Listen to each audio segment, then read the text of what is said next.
Everyone's talking about Suicide Squad. Laura and I are going to kind of just give you our quick impressions of the movie. The first one I'll bring up is, the joy of the Suicide Squad is seeing it for the first time. For me, this movie goes off into some really amazing directions and unexpected directions that I was just loving the next scene to come. What's going to happen in that next scene? That's what I was just waiting for. I think what I loved about this movie was I originally thought it was just a redo, a do-over, kind of like, let's forget the other one and we're going to tell a new story, or it's going to be the same story done over again. But I was pleasantly surprised how they tied in the general story of the Suicide Squad and Amanda Waller and her team.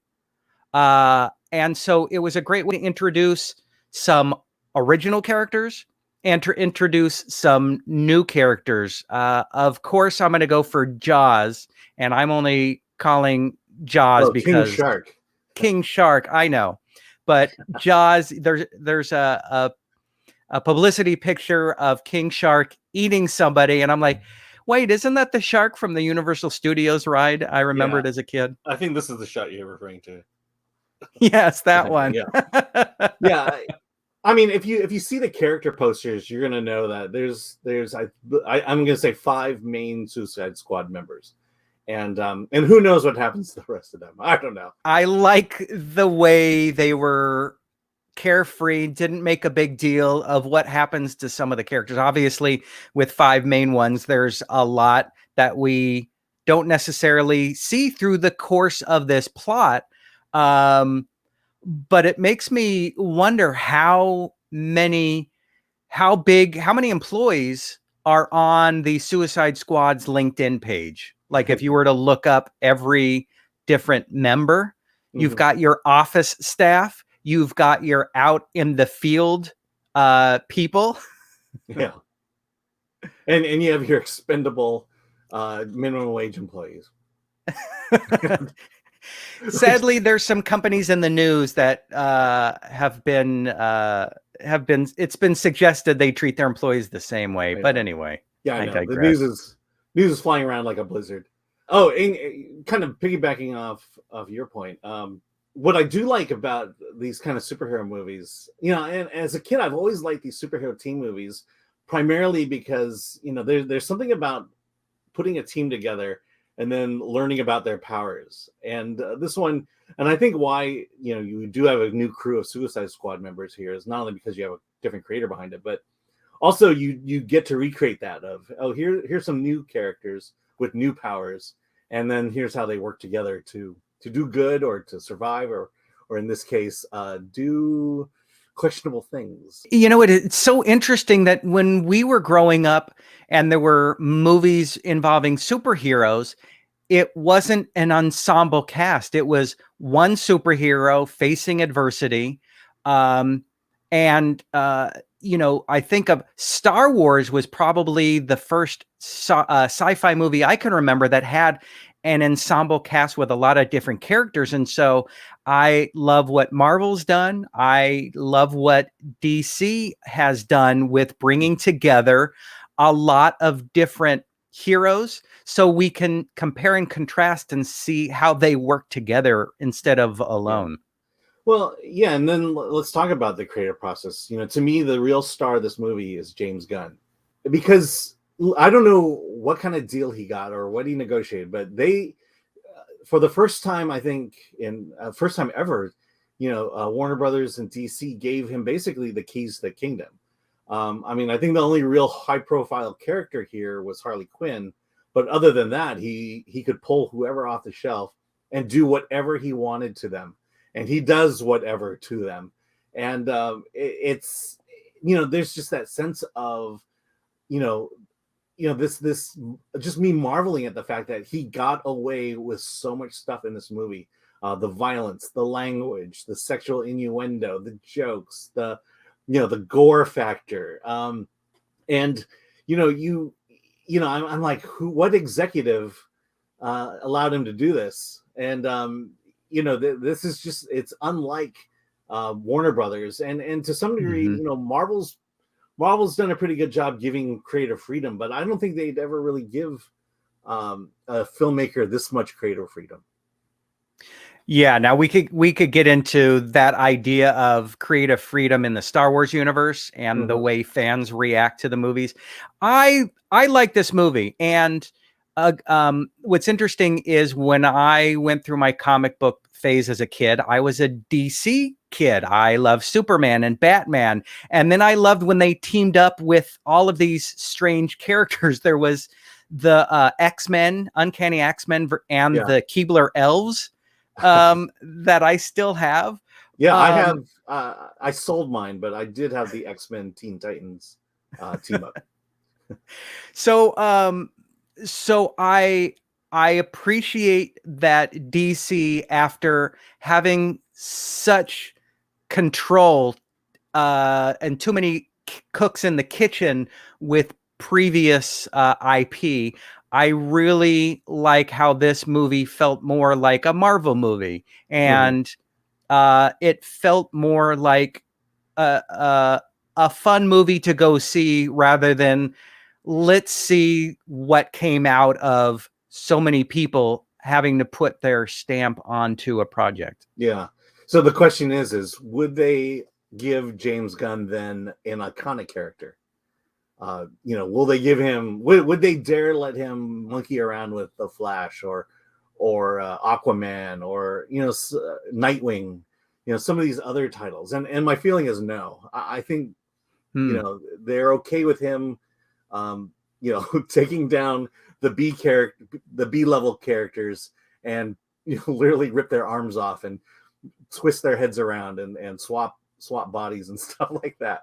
I just can't imagine they're gonna let him do that with something a little more precious in terms of their IP.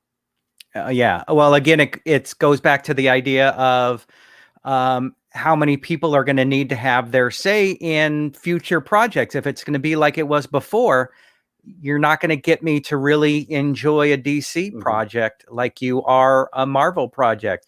I see the similarity between the Suicide Squad and James Gunn's Guardians of the Galaxy 1 and 2. It's an ensemble cast. It's fun. It's quirky. I think it gives us permission to laugh. One of the things that I never was really huge on were the dark themes in DC superheroes.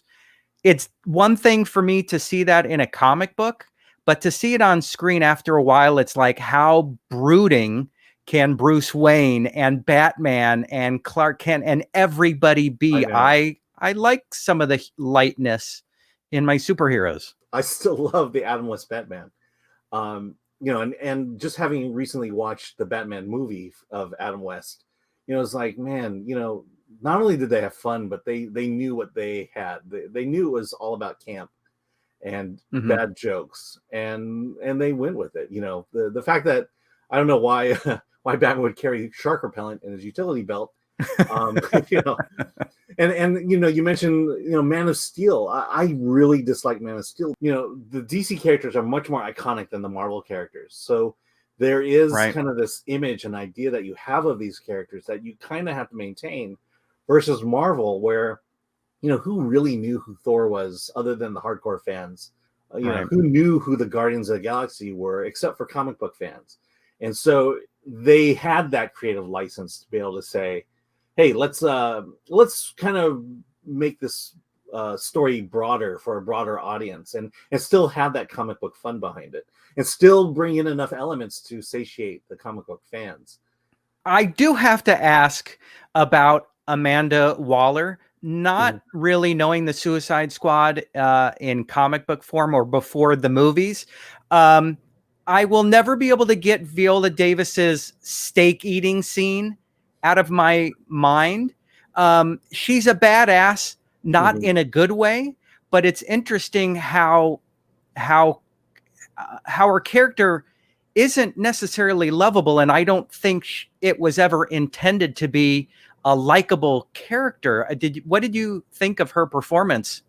Yeah, I mean, I like that. The idea of a Suicide Squad is so horrible that there's, except for Flag, there's really no good character, so to speak. You people find their goodness, but Mhm. it's all this shades of gray, and I think that's where comic books have really led the way in terms of storytelling, in terms of making the gray areas much more grayer, and that's what I Yeah. like about it. And I do appreciate the fact that Viola Davis would just embrace the character as she had, and just go for it, not care about what people are going to think, and and I think that's kind of, again, the joy of the idea of the story. One thing that I just thought about not too long ago after watching the movie for a second time is the violence. To me, it probably comes closer to actual comic book violence than any other comic book movies have come to. This one is just way over the top. This is much more gory. I mean, people are literally getting their faces blown off, and I'm wincing. Yeah, I was looking at the IMDb page, and one of the characters named is Slice Dome Soldado. He didn't bother giving a first name. His name is how he dies in the movie. And again, I do think that this kind of gets pushed over to the what I felt like was real comic book violence and comic book action. Not since Deadpool have I felt this way, and there are a lot of similarities between this movie and Deadpool. Yeah. You know what? It's different than watching like John Wick, where it's human characters in extraordinary circumstances, and there's a lot of killing. Yeah, this is definitely a lot more fun, a lot more creative. You get to see parts of the body. Kind of reminds you of biology class. Yeah, and physics. and a lot of physics involved here. Anatomy. You get a good lesson in anatomy, how structural the blood work. Structural engineering, as we saw with Starro the Conqueror, and Starro's penchant for making a mess. That's one of the things that I wonder is, and I know it's been touched on in MCU, but why is there so much destruction? Why can't an antagonist just be like, it's easier for me not to have to run through cities and skyscrapers when I can just walk along the beach and, except getting my feet or my pads or whatever starfish legs are, meander through the sand rather than destroying everything. That's what I don't understand, but I'm also, thinking because it'd be so much more exciting to watch a giant starfish walk along the beach. I know. I'm sure in the MCU universe, there's very wealthy insurance salespeople who are like, all right, that building. Yeah. Well, the other thing is, you mentioned John Wick. I mean, when people die in John Wick, for some degree, you kind of feel for their loss, as opposed to this movie where, people are very expendable in this movie. The body count is incredibly high. What I'm wondering, Alan, is why you think the first Suicide Squad did or did not work, even though it made a lot of money. Yeah, because I don't think they understood what. I don't think they, I feel like the first one was more about the stars and the celebrities who were in it and playing these roles. The fact that Will Smith and Jared Leto, it's kind of like this idea of, well, if we just put these people in the movie, the audience will come and watch it, and whether it's good or not, it's good enough. And and I also think maybe it's what we talked about earlier. That maybe it is what we talked about earlier, in that the corporate suits are just not there yet to fully entrust a filmmaker with a vision for the property, even with that first Suicide Squad. There is a show on a local LA public radio station called The Business that covers a lot of the business of Hollywood, and they talk a lot and have interviews with people about media consolidation and the removal of the creative leadership and being replaced with the business side of how can we make money? How can we bring money to our stockholders, which kind of, I think, ruins the ability of crazy things to be tried. Yeah. So I hope that what James Gunn was able to do here with the Suicide Squad, I really hope that they do see the potential in what they can do with some of their bigger characters like the Flash. Yeah. Those are our thoughts on the Suicide Squad, the sequel to Suicide Squad. Let us know what you thought. Be sure to like, comment, subscribe. Let us know what you thought. We will look at those comments, and if there's enough good ones, we'll do a revisit and talk about those comments. So let us know what you thought. And with that, let's get out of here.